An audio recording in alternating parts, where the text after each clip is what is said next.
Welcome back to Balderdash Academy. Here are our points. We have myself in last place with 5 points. We have Molly and Marie tied with 15 points. Yes! Followed by Nate with 16. Our leader right now is reigning champion Steve Corning with 22 points. Good Don't going. call it a comeback. Unless All you right. want to. You're welcome. You can call it a comeback. So that tone marks our halftime with our halftime pep talk. The coach of the Dashers, Coach Steve Corning. Coach? We are the champions. We are the champions. No time for losers. Okay, we can't afford the copyright, so... We'll just cut it after the first note. Guys, here's the thing. Nobody ever expected anything from us, okay? We have been a perennial sack of losers. That most teams look at the calendar and they say that's a W, right? Yeah. Every year we win nothing except the sportsmanship award.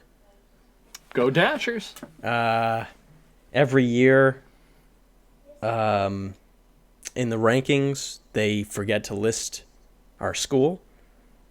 Every year in the playoffs they forget to invite us. Yeah. Number one at being forgotten. So it feels good when I can win a week of Balderdash Academy, because at least that's something that I can kind of go home and tell my girlfriend she doesn't care, but still, at least deep down, I have a sense that maybe in my lifetime I can do something of note. Maybe. So that was big. That was a big last week. That was huge for me. And I'm winning right now. I'm not gonna count my eggs. Although I am getting low and I do need to go to the grocery store. But here's the thing. Everything comes down to this moment, okay? I want you guys to look at yourselves in your hand mirrors that I asked each of you to bring. Okay. See that nose on the front of your face? Yep. That nose is part of a larger face. And that larger face has seen defeat over and over. That face has seen fouls called on it. That face has seen the floor, as we obviously grease the floor a little too much, and our athletes tend to fall and smash their face. I want you to believe that someday that face will look at a trophy in a trophy case in Balderdash Academy. That's my dream for each and every one of us. Guys, last week we did a little trivia. We took a look back into some NBA history. This week, we're going back once again into NBA history because that's basically all I know about. One of my favorite teams, if anyone knows me, Boston Celtics, huge Boston Celtics fan. We're going to take a little trip back to the year 2008. Does anyone know what happened in the year 2008? Yes, Nate. I had a birthday. You did. Yep. Great job, buddy. Thank you. Headmaster, do you remember what happened in 2008? With the Boston Celtics? I do. It was very important, particularly to fans, particularly for people at the Garden. Yes. In 2008, Yes, you got this.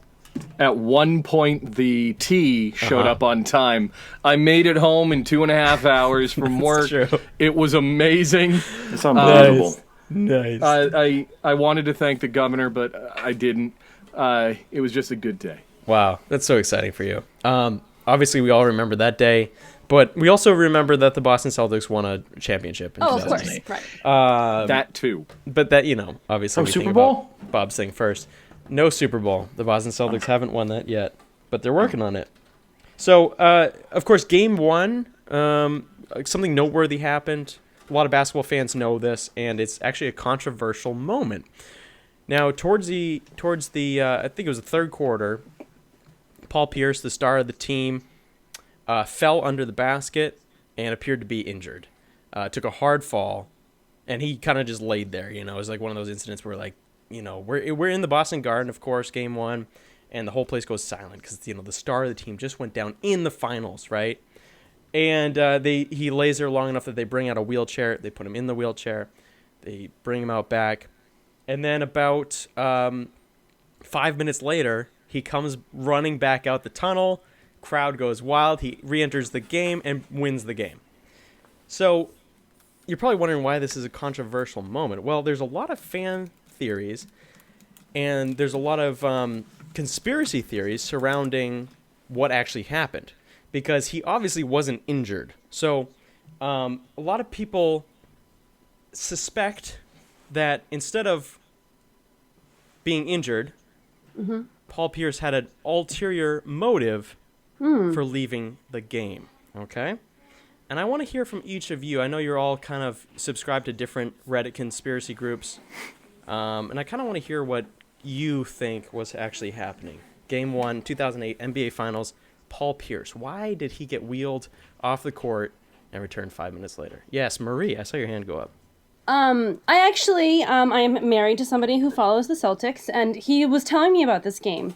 I did not watch it myself, but I know that when Paul Pierce left and went in the back into the clubhouse, what is it for basketball? Locker room. Into the locker room? Yeah, or clubhouse is fine. Sir Larry Bird was back there, and we can call him Sir because he's like NBA royalty, right? He had to do, he made Paul Pierce do a bird dance with him, and when he was completed his Larry Bird dance, he was able to go back out and, as the rest of the game went. Yeah. It was the Larry Bird dance. Wow. He had a moment. Was there a reason why they had to do the bird dance? Just to kind of like...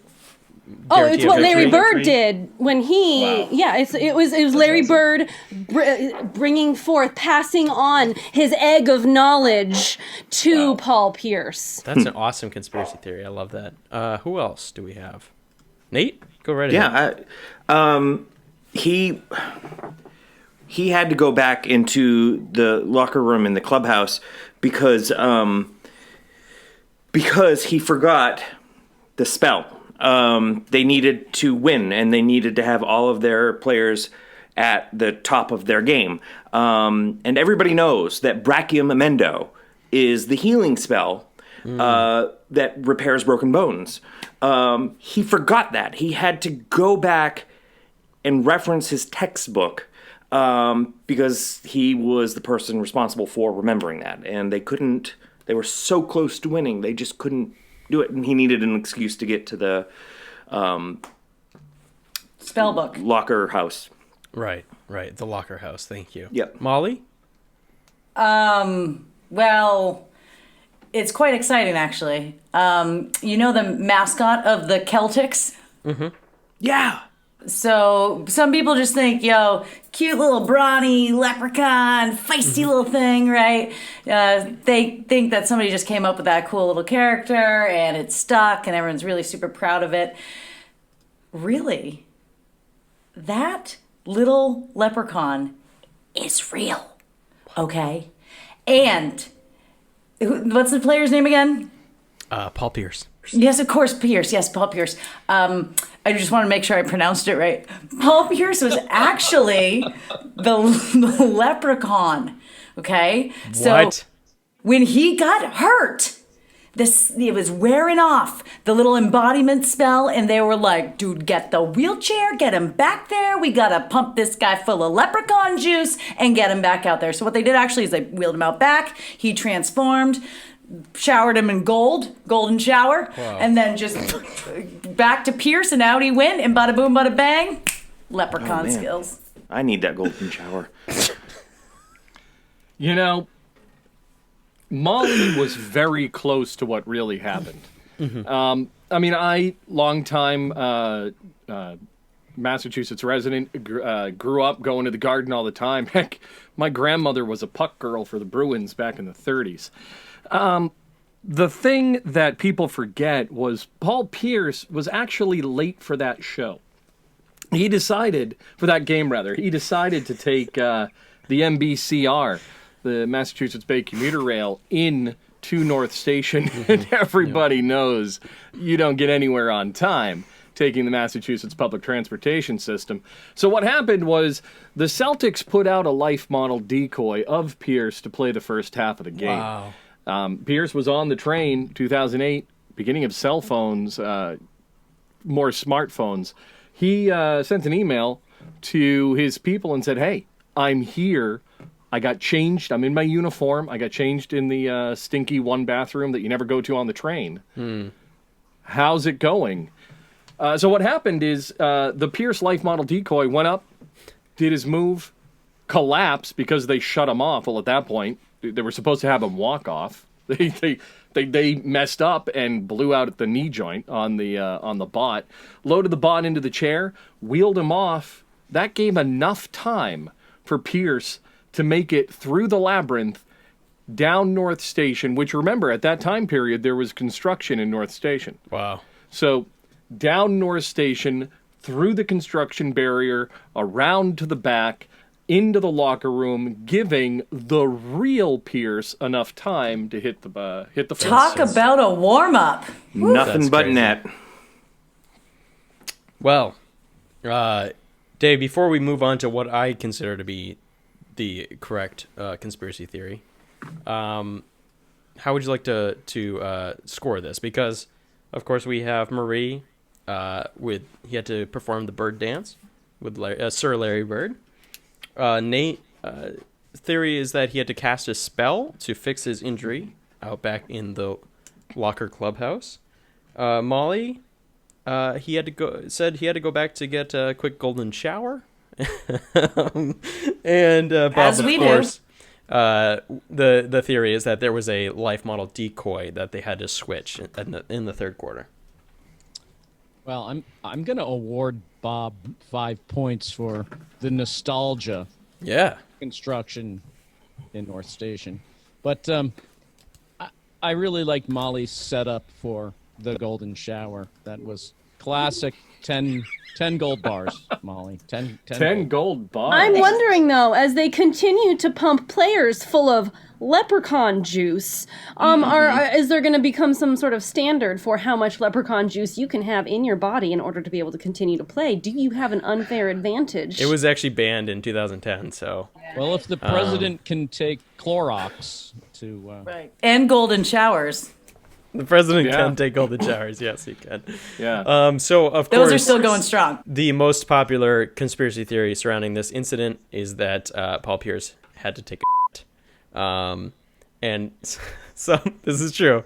So, and it was almost basically confirmed by Paul Pierce last year in a kind of a interview where he basically admitted that was true.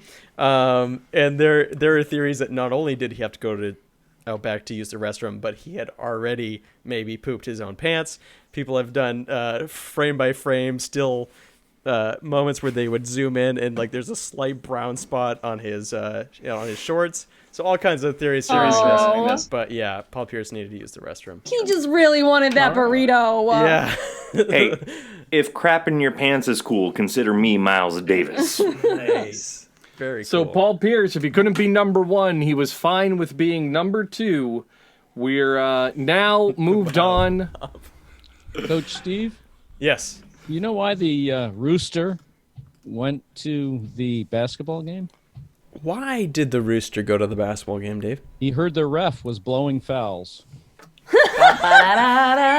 Cock-a-doodle-doo. All right, our next game is called Mask Charade. Dave, who I totally nailed his name right on the first time, will secretly tell a faculty member with the most points, which is Steve, what is his favorite movie. Steve will then play a game of charades, or charades if you're in Europe, that will have that movie's title as the topic. The rest of the faculty will don blindfolds and try to guess the movie based off of my poor description of the Steve charades. So, masks on. I see Faculty what ready? You've all been doing in quarantine. All right, mask charades begin. Steve, you're up. Okay. 2 words. No. 3 Mighty words. Ducks. 4 words. 4 words. First word. He's strutting. He's putting a toothpick in his mouth, a cigarette in his mouth, and lighting it. Walk the line. He is. Saturday Night Live. He's Or Saturday Night Fever. showing you stolen goods. He's pulling out cash and throwing cash on the ground. He's Carpetbagger. Oh, brother, where art thou? playing a piano? What the hell are you doing? All right. Oh, he has something in his pocket. He's showing something in his pocket. He's putting a cigarette in his pocket. He's 2001 Space Odyssey. he pulled out a gun. He reached in his hand, in his pocket, and he pulled out a Scarface. gun. Bed knobs and broomsticks. He pulled out 2 guns. He's looking at 2 guns. Dick Tracy. He's checking Revenant. out 2 guns. 2 guns. He is looking at his cigarette, holding his gun. Now he's holding 2 guns again. Smoking He's gun. doing it over and over, hoping we get the point. Lock, stock, and barrel? Now he's looking at Lock, us stock, and 2 angrily. smoking barrels. Is that what you said? That's a good one. He's talking. He's pointing. He's taking a bite and chewing. Oh my god. He's sticking out his bottom jaw, and he's leaning back. He's strutting. Can I interrupt for 1 minute? All you're guessing is the first word of the 4-word title. So don't be guessing the name of the movie. Just try and. All right, here we go. Gun. Gun. Gangster. All right. Battle. War. Gangster is close. Gangster is close. Gangs of Mobster. New York. There you go. Mobster. That was it? Gangs of New York? Gangs of New York. The gangs in New York. Nice job. All right. Daniel Day-Lewis. The gangs of New York. Dave, how would you like to score? Wow. You didn't like my gangster? No, I'm in on it, so I don't know if I can. I'm going to give Steve 2 points for his acting. Wow. I'm going to give Nate 4 points for his mask, and because Marie got it, she deserves 5 gold bars. 5 gold bars. 5 gold bars. Goose egg. Molly, I'm sorry. And Molly, I'm going to give you 3 points because you obviously have been making masks with the girls. Quarantine. All right, so 3 points once again for Molly for bringing up the angry face. Will she be able to pout her way to the win? Yes. Find out as Okay. find out Spoiler. in our next segment the points as they stand. Right now, I'm in last place with 10 points. We have a tie between Marie and Nate with 20 points. 20. Steve has 24 points. Molly is in the lead with 28. Find out if she can pout her way to a win when we come back on Balderdash Academy. Pout or pound.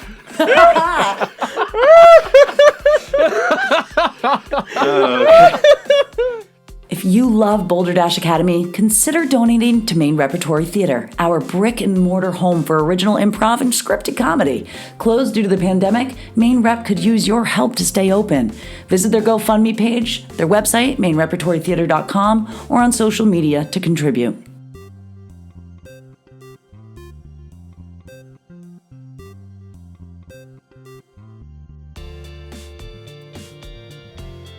Thank you for watching. Remember to like, subscribe, and hit that bell icon.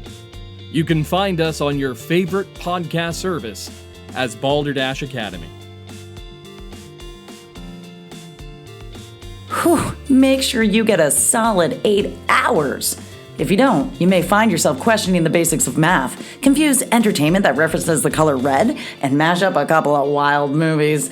You'll get examples of all these things on the next episode of Balderdash Academy. Go Dashers!